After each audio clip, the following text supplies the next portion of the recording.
ଆପଣ କେତେ ଚାଷ କରିଛନ୍ତି ଏଠି?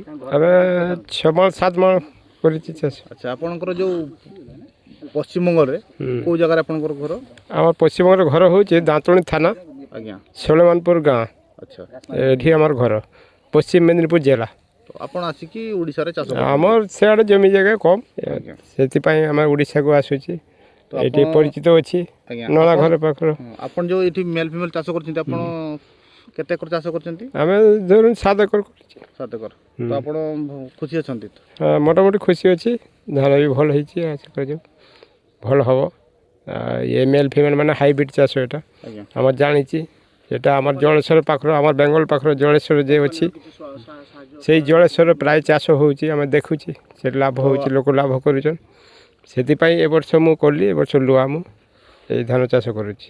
ଆପଣ କମ୍ପାନୀରୁ କିଛି ସାହାଯ୍ୟ ସୁଯୋଗ ପାଇଲେ ନା? କମ୍ପାନୀର ସାହାଯ୍ୟ କମ୍ପାନୀ କହିଛେ ଆମକୁ 25,000 ଟଙ୍କା ଦେବ ମାଆଠାରୁ ଆଉ ଧାନ ଫାନ ତଳା ଫଳା ସବୁ କିଛି ଦେଇଛି। ସେଥିପାଇଁ ଚାଷ ହେଇଛି ଆମର ଚା 5ଟା 5 ସରିଗଲା ଚାଷ ମୋଟାମୁଟି ଭଲ ହେଇଛି। ଆଶା କରାଯାଉଛି ଭଲ ଲାଭ ହେବ।